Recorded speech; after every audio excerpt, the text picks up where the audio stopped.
It's time to put the good in your morning. You're watching the KOAM Morning News on Fox 14. Today, an incentive to get vaccinated. We'll tell you how Missourians can enter for the chance to win $10,000. It's a beautiful four-state start, but one thing that's noticeable, a whole lot more 70s compared to what we've had previous days.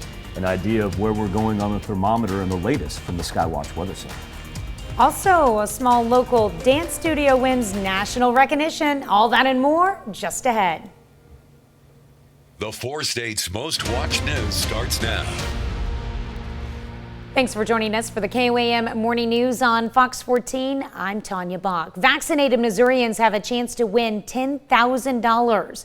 Missouri Governor Mike Parson announced the state's vaccine incentive program called MO VIP. Over the next 3 months, 900 Missourians who have or will get vaccinated will win $10,000 each.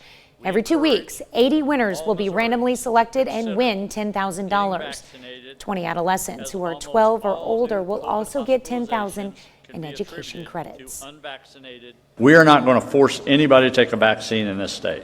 We're not going to mandate it. We're not going to force people to do that.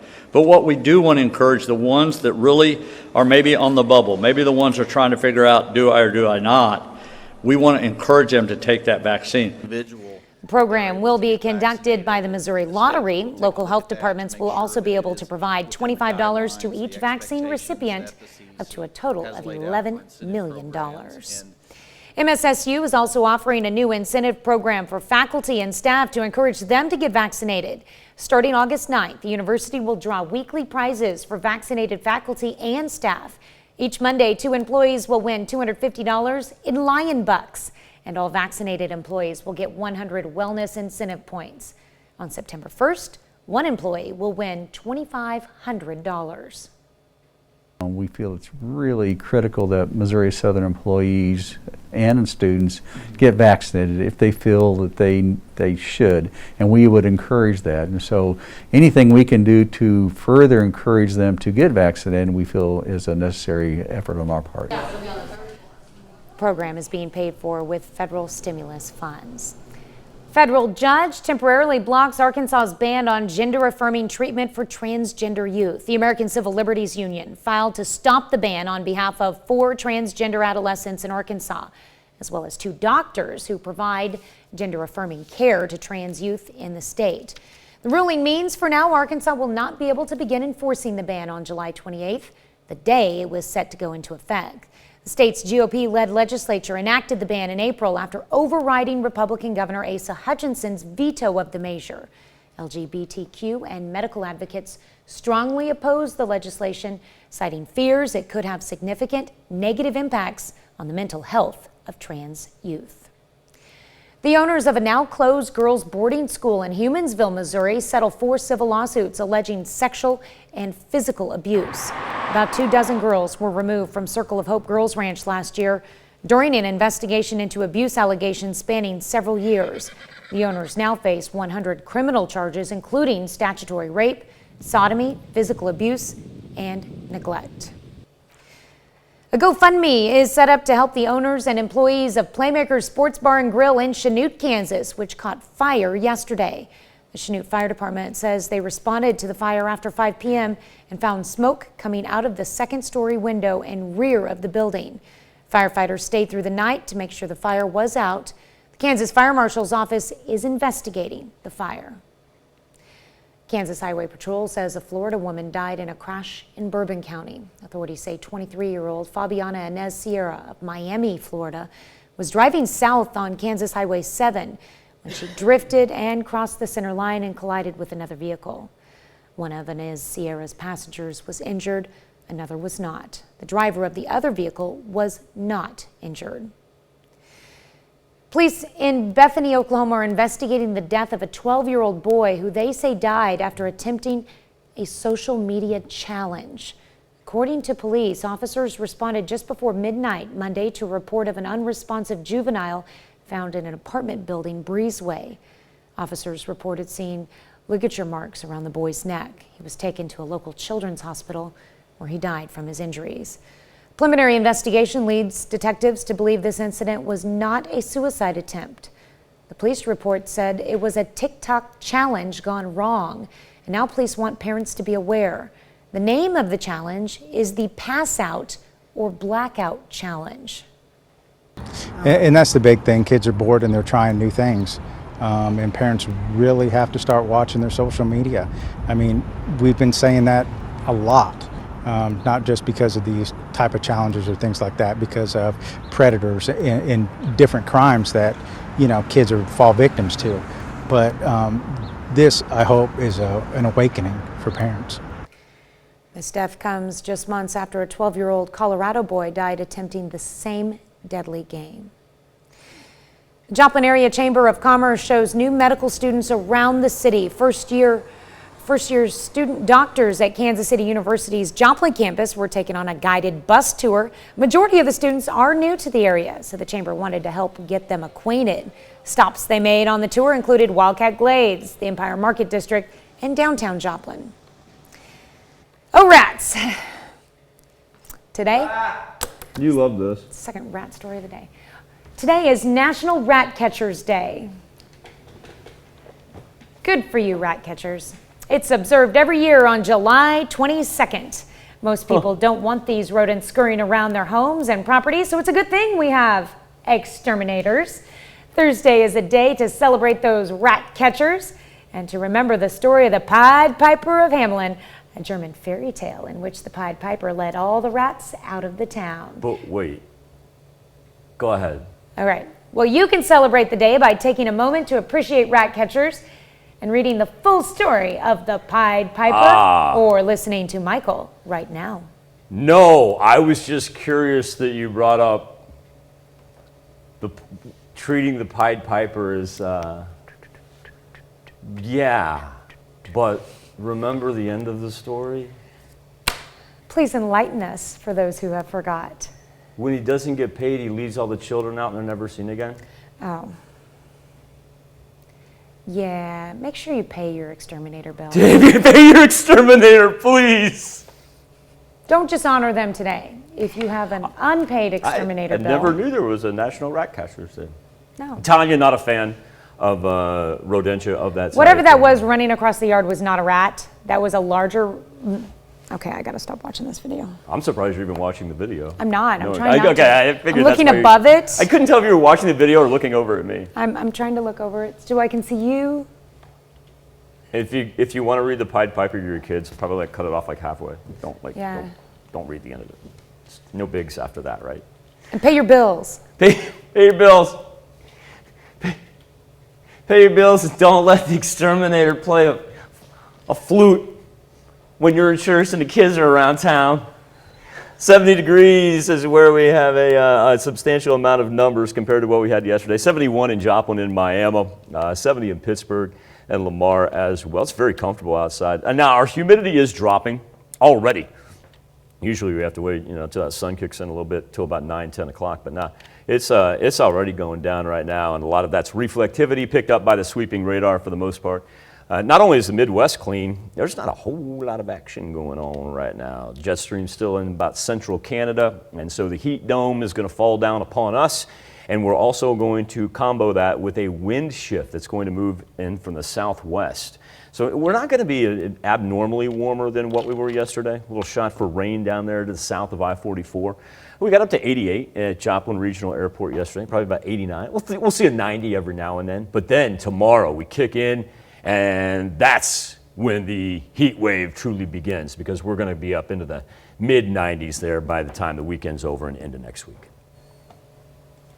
Michael, I'm glad you reminded us of the Pied Piper, because I just put something on my to-do list. Okay. Got to pay the bug guy. Yes, pay the bug guy.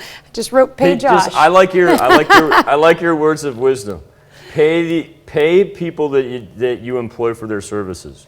Well, yes, and hey, another way you can honor national rat catchers and exterminators in general is set up regular visits with an exterminator or something like that. And be wary if he or she carries a flute. I've never seen that, but that would be weird.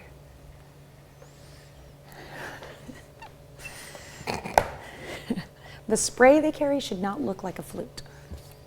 If it does, take your children with you. Yes, take the kids. All right, up next, what pregnant women need to know about getting the COVID vaccine.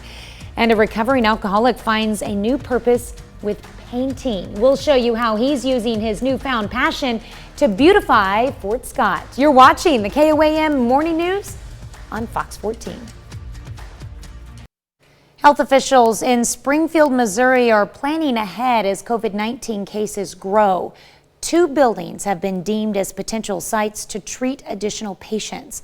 Elizabeth Van Mitri has details. Really determined way last year during the original round of COVID. That's when the state pinpointed the Q Hotel in Kentwood Hall west of the University Plaza Hotel as a good place to start because of what they offered. Availability of housing, the immediacy of the availability of the facility. In other words, how quickly could the facility be made available in the event it was needed, and then just the overall layout of each facility to be utilized for something of this nature. Then numbers steadied. Springfield hospitals were about to catch up, but now that we are seeing a bigger surge than ever, the need is there once again. We have hit a record number of hospitalizations from COVID-19 in Greene County the last 3 days. And so it's obvious that the need for greater capacity is just going to continue to grow. A request to the state for support in creating these alternate request facilities, still waiting to be answered. That request is, of course, for support for a space and staffing and resources to provide treatment outside of our 2 hospitals. But more than that as well, as Springfield continues to be hit by high numbers. Some solutions for unsheltered individuals that have COVID-19 in our community, additional capacity for staffing, antibody treatment for those that have COVID-19, and a few other different things. No official decision has been made to use those specific locations. Some women who are pregnant or recently gave birth have expressed concerns about how getting the COVID-19 vaccine could affect them or their baby. We spoke with Freeman Health System OBGYN Dr. Angela Langer to learn more about the safety of the vaccines. Dr. Langer says the vaccines are safe at any point during pregnancy. She says there's no greater risk of miscarriage from the vaccine. Overall safe when they're actually doing studies on pregnant patients, because typically if we're not certain, we won't even enroll pregnant patients in that, much less children. So we are doing that. So I think that says a lot for the safety and what we think the safety value is of the vaccine. Dr. Langer also says there has not been a documented case of a pregnant woman transmitting COVID-19 to her child in the womb. Well, as athletes around the world prepare to kick off the Olympics tomorrow, a hospital in Kansas City held its own opening ceremony. Beginning with the passing of a torch, St. Luke's Hospital introduced Mini Team USA. Nurses helped crochet the gold medals for the hospital's newest athletes who participated in a variety of games: swimming, weightlifting, boxing, basketball, gymnastics, and tennis. The crowds, also known as moms and dads, were excited to be part of the special ceremony and get to take the handmade outfits home with them to keep. Those are so cute. Aww. That's great. Love it. I love the outfit. That's tremendous. Oh, look at the little power lifter there. And I love the crocheted gold medal. That's super cool. All right, Tanya, we've been talking about our heat up here. Guess where our record? If you've been watching all this week and this month, really, you know 1954 was just ridiculously hot, and that's where our July 22nd record comes from as well. Got up to 108 degrees. So while we're talking about an impending heat wave here in the 4 states, nothing like what they had in 1954. 71 in Joplin and in Miami, 68 in Chanute. Let's roll 69 in Fort Scott and Nevada. Skywatch Storm Tracker looking good, but you'll notice the wind now shifting, trying to come in from the southeast and the south compared to the northeasterly breeze that we had earlier this week. And so that's an indicator that we're going to, number one, grab a whole lot of this warmth down here. Number two, the old heat dome right here underneath the jet stream. It's going to come down on us, almost like double-barreled action, if you will, as far as our heat goes. And that's why after a couple days in the 80s, we begin the 90s tomorrow, and we are in the mid-90s by the end of the weekend. We'll be back with more KOAM Morning News on Fox 14 right after this. in the eyes. The Dance Pit in Frontenac, Kansas is celebrating some big accomplishments. The dance team recently went to Branson for a national competition facing more than a dozen other dance studios. The Dance Pit won 2 national titles and a second runner-up national title. I get to spend time with friends, and I just love dancing because I really get to express how I feel, and it's just very fun. The Dance Pit is also celebrating its 10th year of operation. Tokyo Olympics start this week, so the Crawford County Historical Museum put their own twist on the games. They hosted the Wacky Museum Olympics, which was a big water balloon and pool noodle fight between dozens of kids and the Pittsburgh State football team. It really is a community effort to come out that really supports our local history and helps keep the museum doors open, because what better way to learn about one's local history than a local museum? The Historical Museum started doing Wacky Wednesdays annually 6 years ago. 4 state county fairs continue, including this one in Woodson County, Kansas. It started yesterday in Fredonia and goes until Sunday. The events included a 4-H horse show and free hamburger feed. Just getting to spend time with him. I really like the TLC time, cleaning him up, making him look real nice and pretty, and like show horse basically. Today's event includes several animal judgings, including swine and cattle, also a rabbit and poultry show. Yesterday was also the final day of the Woodson County, Kansas Fair. Folks were able to have one last day enjoying all the activities, including a dinner and trophy presentation to all the winners of the livestock shows throughout the fair. The fair was capped off with a livestock sale. You get emotionally attached to these animals. I know this pig this year I'm selling, I'm awful attached to him. He was kind of a comeback story. He was kind of a run of a litter and everything, and we fed him up, and he ended up winning his class. We didn't think he was going to make weight, and he made it pretty easily. There are several county fairs going on right now in the area. For information on them, you can go to our website at KOAMnewsnow.com/events. I love fair season. We'll be right back.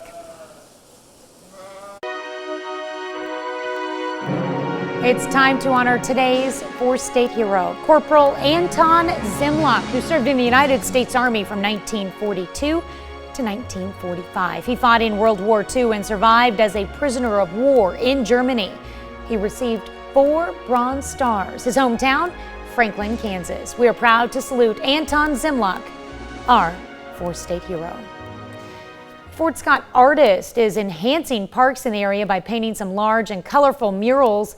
They've already become popular tourist attractions. KOAM's Mike Mahoney spoke to artist Stephen TOAL, who says his passion for painting helped him escape a life of alcohol addiction. What started as an attempt to clean up graffiti in Fort Scott's Gun Park has turned into something beautiful. There was some derogatory graffiti down there. Someone started covering up, messaged Stephen saying, hey, would you like to go cover this up?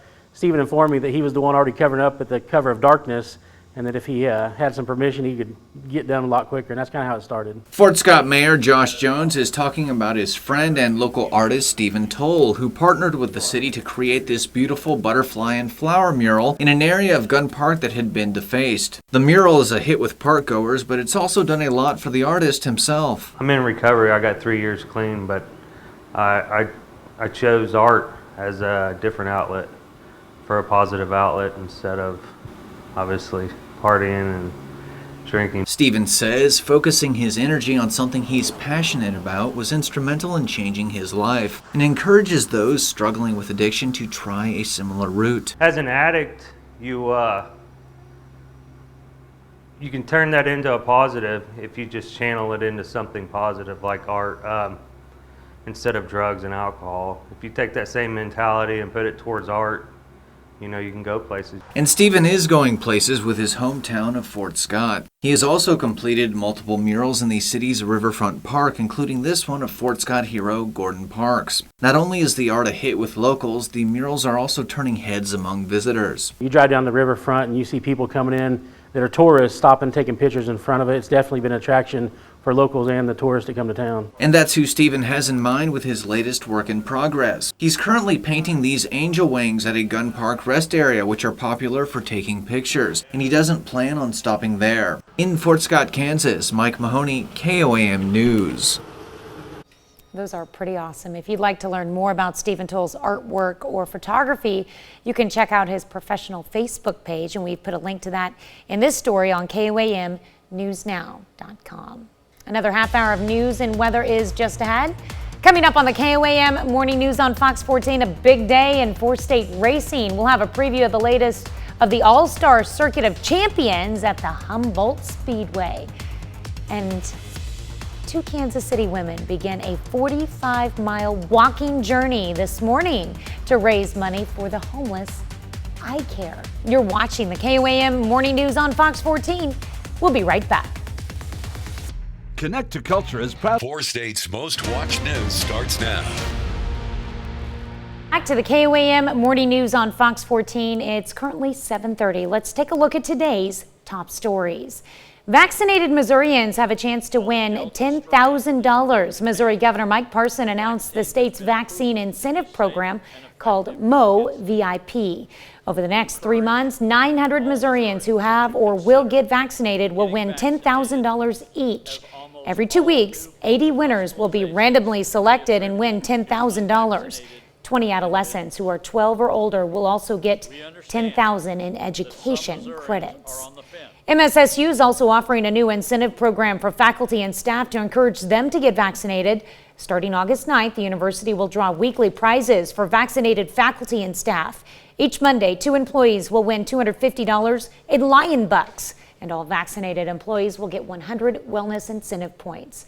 On September 1st, 1 employee will win $2,500. Federal judge has temporarily blocked Arkansas's ban on gender-affirming treatment for transgender youth. The American Civil Liberties Union filed to stop the ban on behalf of 4 transgender adolescents in Arkansas, as well as 2 doctors who provide gender-affirming care to trans youth in the state. The ruling means for now Arkansas will not be able to begin enforcing the ban on July 28th, the day it was set to go into effect. The state's GOP-led legislature enacted the ban in April after overriding Republican Governor Asa Hutchinson's veto of the measure. The LGBTQ and medical advocates strongly oppose the legislation, citing fears it could have significant negative impacts on the mental health of trans youth. The owners of a now-closed girls' boarding school in Humansville, Missouri, have settled 4 civil lawsuits alleging sexual and physical abuse. About 24 girls were removed from Circle of Hope Girls Ranch last year during an investigation into abuse allegations spanning several years. The owners now face 100 criminal charges, including statutory rape, sodomy, physical abuse, and neglect. GoFundMe has been set up to help the owners and employees of PLAYMAKERS Sports Bar and Grill in Chanute, Kansas, which caught fire yesterday. The Chanute Fire Department says they responded to the fire after 5 p.m. and found smoke coming out of the second-story window and rear of the building. Firefighters stayed through the night to make sure the fire was out. The Kansas Fire Marshal's office is investigating the fire. Dust devil rolled its way across a playing field during a local soccer game in Bolivia on Tuesday. Well, the phenomenon, check that out there, right there. Phenomenon took place in broad daylight while the players were in the middle of a small tournament final. Dust devils are small whirlwinds that pick up dust and debris as they roll over the land. They're often mistaken for tornadoes, which form with a downward motion of wind as opposed to upward. The amazing thing about that video is nobody was running. Yeah, because they're used to them. It happens. But it's cool to have on video. No, I just meant for the sake of and even if you're used to it, I wouldn't want to. I wear contacts, so it's like immediately I'm watching it, and I'm like, I can feel the grit and the grime. All right, Tanya, let's jump into our 4-state forecast here with a live look outside of Television City. We got one little puffy cloud hanging over, a 71 in Joplin and in Pittsburgh, throw Miami in there as well, and now we've got Fort Scott and Nevada up to 70. Big difference that we're seeing is instead of the northeasterly breeze we had approximately 36 hours ago, we've now pretty much completed our shift from the east, now the southeast and the south, an indicator of warmer temperatures to come as the Skywatch storm tracker looks delightful for most of the United States. And here's what we were talking about earlier. This low pressure system lingering in the Gulf Coast wants to make its way toward the Georgia-Florida state line. And if it pushes off into the Atlantic and conditions are right, that thing could go from a land low pressure system to a tropical storm. And then we'll pay attention to it over the weekend. And and like I said, it's not 100% sure, but there's a chance that that does happen. Any rain that we do see today going to be southern southwest Missouri, south of I-44. Could see some pockets at heavy times. And then look at the Gulf. That's that system that we were just talking about. Now, we may see a 90 every once in a while today, but for the most part, we average out about 89. Then we can roll 90s on Friday, all the way into the mid-90s next week. Hello, July heat. Be back with more KOAM Morning News on Fox 14 right after this. Tired of paying high. Welcome back to the KOAM Morning News. Now, it's going to be a great weekend to be out and about. Don't have to worry about any of that rain that we did last weekend, and that's why it's a perfect time to enjoy a little four-state racing. And we're fortunate enough this morning to be joined by Ryan Whitworth. He's the general manager out at the Humboldt Speedway. Ryan, number one, I want to thank you for your time. Number two, I want to talk about the All-Star Circuit of Champions that you've got coming up this weekend. For anybody who, you don't have to be a racing aficionado, folks, to go enjoy some great excitement out at what they call the bull ring. And I'll get to that in just a little bit. But Ryan, what exactly is the All-Star Circuit of Champions? I mean, the All-Star Circuit of Champions is based out of Ohio. I mean, that's where the races are from. As a sprint car series owned and operated by Tony Stewart, which brings a lot of relevance to what he's doing. You know, he's not going to do nothing that's going to be junk. I mean, it's going to be the top premier series. It's right under the World Outlaw Series. What does it mean to a place like the Humboldt Speedway to bring a race and bring racers of this caliber, especially having Tony's name attached to it? You don't have to be a NASCAR or open wheel junkie to know Tony Stewart's name. Right. I mean, that's a big deal. You know, we've had a lot of different series come through here, but this is definitely the most premier series. Flow Racing is covering it on their internet site. It's subscription-based only, and they have 200,000 subscribers to their subscription-based program. And I know that you've probably been monitoring some of these races as it approaches the Humboldt Speedway here coming up on this Sunday, and I've got a laundry list here of some of the names that I'm actually familiar with. What can people expect when they show up to the Humboldt Speedway this weekend? You know, they're thinking, and I'm thinking, that we're going to have around 20 to 24 cars. I mean, they are 410 sprint cars, so that's the biggest motor you can get in all of sprint car racing.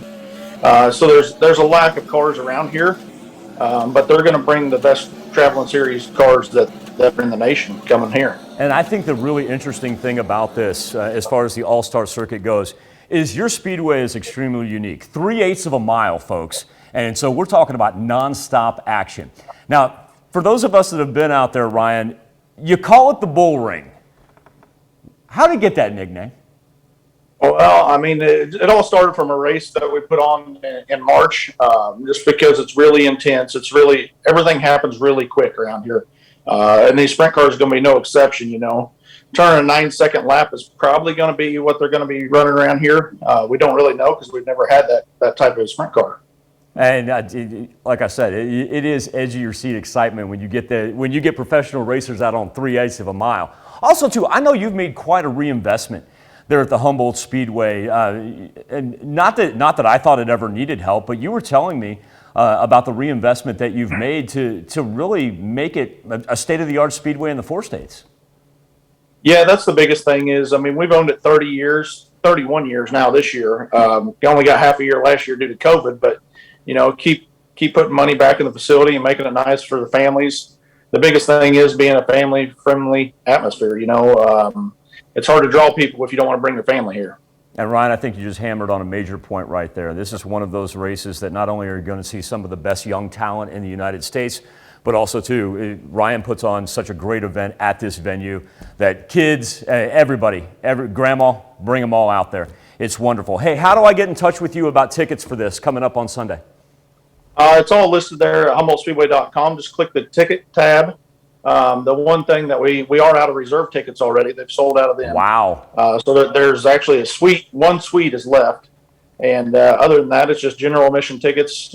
Pick your seat when you get here and have a good time. I mean, there will be plenty of T-shirt vendors. Each of the National Series drivers brings their own T-shirt trailer, so there'll be plenty of stuff to do and choose from, and just like I say, have a good time while you're here and enjoy the food. Hey, you guys need to give Ryan a call right now. Get that suite while it's available, because when you're out at the Humboldt Speedway, I'll tell you what, it is nonstop action. Ryan Whitworth, General Manager of the Humboldt Speedway, and don't forget, coming up this Sunday, we've got Flow Racing All-Star Circuit of Champions. And remember, folks, like Ryan said, Tony Stewart put his name on this.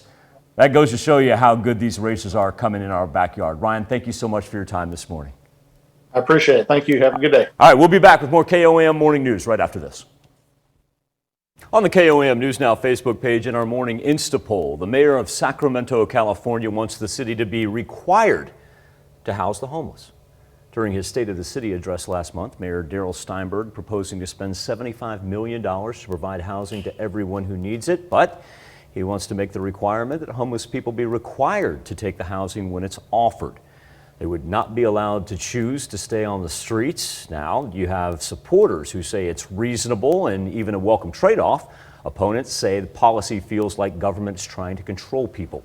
Our question to you, and I think the key word in our poll is should the homeless be required to take housing offered by the government? And it's been overwhelming all morning long. 82% of you saying no, it should not be a requirement. You can take part each and every morning by going to KOAMnewsnow.com/vote. Tanya? All right, well, speaking of the homeless, 2 women are walking 100,000 steps today to raise money to provide free eye care to the homeless in Kansas City, Missouri. Ellen Shope has their story. High risks equals high reward. It's 5 a.m. start, putting foot to pavement more than 100,000 times. I'm not crazy, so I want to do that. Around 14 to 16 hours later, these 2 super walkers are hoping to have raised $10,000 for free eye care for the homeless. The plan: we'll eat a lot, we'll drink a lot of water. And I'm like, wait a second, how many miles are we actually going to be walking? Julie is an optometrist that works with Hope Faith. She says few things are more important when you need them than glasses and eye care. That's why she's wanting to walk to raise money for free eye care Kansas City. You know, it costs a lot of money sometimes to get your eyes examined. The pair says they're going to be walking around 45 miles on Thursday. That's like from here past Topeka. They say the key: a good attitude and good shoes. You know, it's going to be mentally exhausting, physically exhausting. We're both pretty hyper people. Potentially wear a second pair of shoes if needed. Both say it's going to be a long day of nothing but walking, but they'll find a way to make it a walk in the park. And knowing us, we'll take breaks. Maybe have a beer here and there. Step after step till they reach their goal. Walking's great. Everybody should get out there and walk. Wow, that's a lot. That's a long distance. So far, they've raised more than $6,300, and you can donate and support their walk at their GoFundMe page. We'll be right back. Senate Republicans voted down a motion to begin debate on a $1 trillion infrastructure plan yesterday, saying they need more time. A bipartisan group of senators said it's close to an agreement and is optimistic they'll be ready to move forward in the coming days. Bed Bath & Beyond is getting a makeover. Today, the company's flagship New York City location is debuting the new look. There will be wider aisles, less clutter, and new brands, along with a more modern cafe area and a soda stream bar. 450 locations will be remodeled over the next few years. The recent surge of COVID-19 hasn't slowed airline reservations. The CEO of United Airlines says bookings are getting stronger and stronger every week. Delta had a similar statement last week. The TSA reports around 2 million passengers are passing through checkpoints every day, approaching pre-pandemic levels. Tech billionaires are doing it, so when will flying into outer space become affordable for the rest of us? Steve Nanias gives us a closer look at the hurdles standing in the way and how soon commercial space travel may become a reality. Commercial space tourism, a pipe dream or a real possibility? Former Amazon CEO Jeff Bezos and Virgin Galactic CEO Richard Branson, who both launched into space this month, say they're ready to start offering trips to outer space. I mean, it was just like the most incredible dream. But experts agree affordable space flights for the masses are decades away at best. Virgin Galactic's July 11th launch carried just 4 passengers and 2 pilots. It has sold about 600 tickets for future flights at up to $250,000 each. On Tuesday, Bezos and 3 others flew slightly higher into outer space on the New Shepard rocket. Bezos' Blue Origin space company has already booked nearly $100 million in tickets for future space flights, Bezos said. A major hurdle is getting enough space travelers to get into those rockets in order to spread out the cost. You've got to do it the same way we did it with commercial airline travel. Bezos suggested spacecrafts would need to carry a lot more people to make the flights widely affordable. These are, biplanes, and they're flying into a farmer's field and charging a small price to fly people around for a few minutes in the air. That's what we're doing right now. But you know where that barnstorming phase leads? To 787s. But experts say there also needs to be significant demand for space travel to fill the seats on those larger crafts, no matter the price. For today's Consumer Watch, I'm Steve Nanis. Well, the first space tourist was U.S. millionaire Dennis Tito, a California entrepreneur who paid Russia $20 million in 2001 to fly him to and from the International Space Station. He's the first of 7 travelers to date who have paid millions to fly in space. Ever since the liftoff and everything, I've seen a whole lot of internet polls about would you be tempted to do it? And we even did one. We took money off the table and said, if price was not a consideration. I was a little bit surprised about how many people who just said no. I missed that, Michael. Would you do it? If price wasn't an option, game on. Yeah, I think now that I've actually seen a couple liftoff be so successful and whatnot, those have assuaged my fears as well. So I think I probably would. Whole bunch of 70s already, Tanya. 71 in Joplin, Pittsburgh, Miami, 70 in Chanute, and 70 in Carthage. Now, remember, it's a little bit sticky out there. Our humidity, look at that dividing line, kind of cuts the state of Kansas in half. You got to get out in west and north central Kansas to actually be, when I say dry, I don't mean rain, I just mean less humidity. Wind is shifting on us, coming in from the southeast and the south right now with a clean Skywatch storm tracker. As a matter of fact, there's not really a whole lot of action in the entire United States right now. And 2 things to point out for us. Number 1, we talked about our wind. It's going to come in from here. That's going to feed us warmer temperatures. But then this big heat dome that they've had in the far upper plains with the ridge all the way up to Canada. Well, eventually, as that ridge moves towards the Great Lakes, all that heat going to sink right back down. But when we were talking about kind of lack of action, and I mean that in a good way, severe thunderstorm risk map, just a little portion of Montana right there in the low category, and very little marginal or even just rain to speak of. It's just hot and dry throughout most of the United States right now. We're going to reach up into the high 80s later on today, overnight into the 70s. Now, any rain that we do see on this Thursday bubbles up from Arkansas, south of I-44. Not widespread and not severe. Every now and then, you could get about 10-15 minutes worth of some good rain falling down. But really, it'll be gone by the time we get to tonight. Then we're just going to say hello to the 90s as we close out July in a true summer-like fashion. We'll be back and wrap up this edition of the KOAM Morning News on Fox 14 right after this. Neptune. Welcome back to the KOAM Morning News on Fox 14. Here's what's happening today.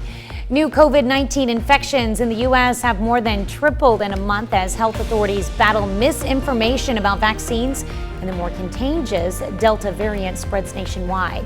In a televised town hall in Cincinnati, President Biden expressed frustration over vaccine hesitancy.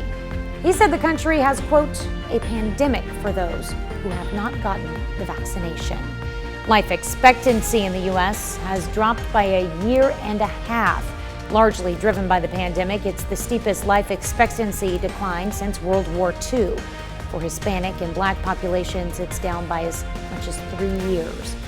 And smoke from dozens of wildfires in the western U.S. and southern Canada is drifting thousands of miles, reaching East Coast cities like Philadelphia and New York, as well as parts of New England. Health authorities warn that sharply reduced air quality levels pose a threat, especially to those with lung and heart problems. Let's check in with Michael with a final look at your forecast. Roll up close to 90 degrees today. We're not going to see widespread 90s, but top out about 88, 89. Any rain that we see along and south of I-44, and then get ready for the 90s in earnest as we take that all the way to the middle of next week. Well, an iconic piece of movie memorabilia is no longer missing. This appears to be one of the dresses Judy Garland wore in The Wizard of Oz. Catholic University says a school official found it. It's been missing for decades. The dress was discovered in the building named after the priest who was given it to back in the 1970s. The Wizard of Oz dress is now in the university's special collections. It has not been authenticated, but the school believes it's one of 5 used in the movie. But still no word on how it got there, if it was gifted to anyone? Yeah, well, it sounded like it was given to that priest. Well, that's why I wondered about the picture and whatnot. Yeah. I think he would have brought it up. All right, thank you so much for letting us put the good in your morning. Back with more news and weather when we see you at noon. Have a great morning and an even better day.